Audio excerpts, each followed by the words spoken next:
Hi there. I just want to talk about this current economic crisis and just give my thoughts and opinions on it. Now, the first thing I want to say is I don't want this economic crisis to get better too quickly. Now, before you start yelling and swearing at the computer screen, just hear me out for a minute. See, this is the problem that I have with this current economic crisis is that if things get better too quickly, then we as a society will never actually consider the cause of this economic crisis. We won't consider, what is the solution to prevent future crises. That's the problem. If it ends too quickly, we as a society tend to just forget things so quickly. It's just like, when the price of oil goes really high to over $4 a gallon, yes, of course it's bad for everyone, but there is a plus side to that, is that it makes us as a society be innovative, and we invent and we try to come up with solutions and alternative fuel sources to gasoline. It actually forces us to want to change our ways.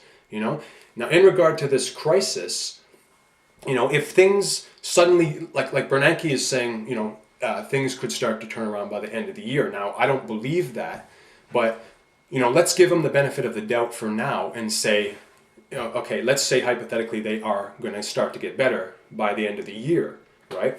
Now, if that happens, like I said, it's going to be just like the example with gasoline, is we won't, we'll just go right back to making the same mistakes we've been making that led up to this economic crisis in the first place, and the main problem will never be, we will never look at the main problem, so that, let's say 5-10 years from now, we're going to end up having another economic crisis because the problems that caused this one, we never addressed. The problem with society right now is we all just look at this economic crisis as simply being an inconvenience. We have this arrogant and ignorant attitude towards it, like, I lost money on my 401k, when is this going to go over so I can go back to making tons of money again? That's kind of like the attitude that we have. Now, yes, I feel sorry for people that have lost money, of course, but we do have to look at the main cause that caused all of this. I personally believe it's simply fiat money backed by nothing and too much credit,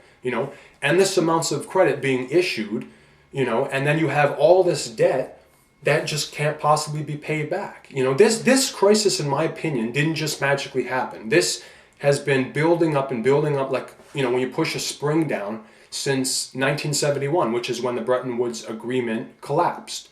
Before 1971, the US dollar was backed by gold, so there was a limit, to how much money could be printed.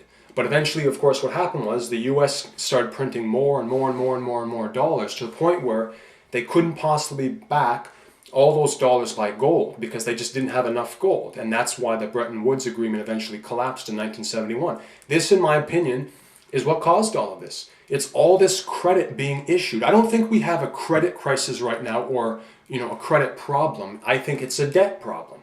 It's all this, all these loans and credit that was issued, and now there's not enough money to pay it back. So it's a debt problem.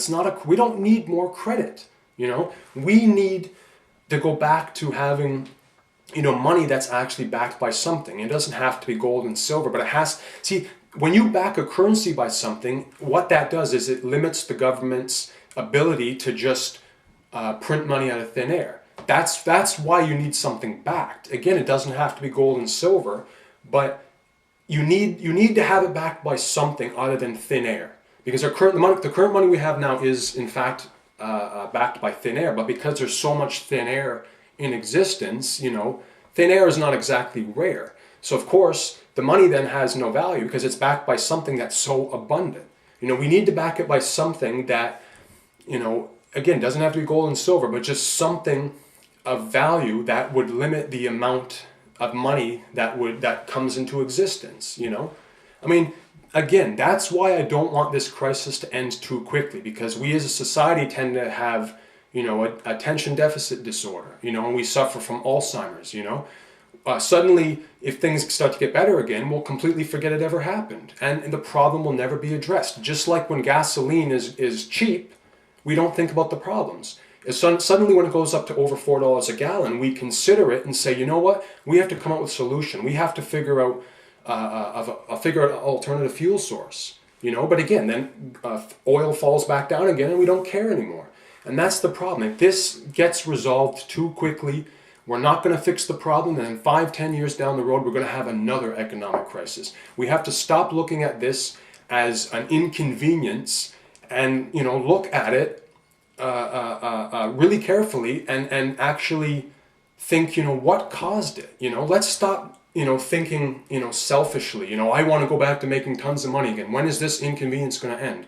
We have to look at this as, like people say the housing market and derivatives caused it, and this caused it, and that caused it. In my opinion, all of those are just symptoms and results of the main problem, which is too much credit. You can't have money which is backed by nothing, which is essentially credit, which is not even physical. Credit goes on forever and ever and ever and ever. Then you have all this debt that can't possibly be paid back. Hence, this is why I believe it's a debt crisis. It's not a credit crisis. We have to get rid of credit. We have to completely stop issuing credit.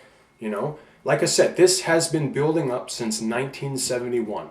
And if this gets resolved too quickly, we're not even going to look at the problem that caused it in the first place. And we'll just say, yes, now I can go back to making more money again. And 5-10 years down the road, we're going to have another economic crisis. That's just how I feel. You might have your own opinion, but that's how I feel. If this ends too quickly, the main problem will not be resolved. And again, we're going to have another crisis. We're just going to, as they say, inflate another bubble to fix this, and then that bubble's going to pop. And then we're going to inflate another bubble and another bubble. And we're just going to continue having bubbles popping forever. We need to stop this. This has been building up since 1971, which is the year that the Bretton Woods Agreement ended.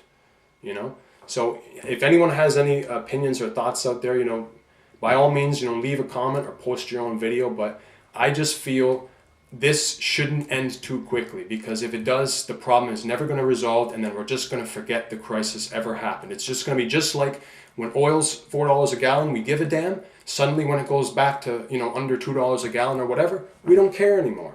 That's what's going to happen. We need to address this problem. Even, Even if this ends, we have to look at what caused it so that it's not going to happen again.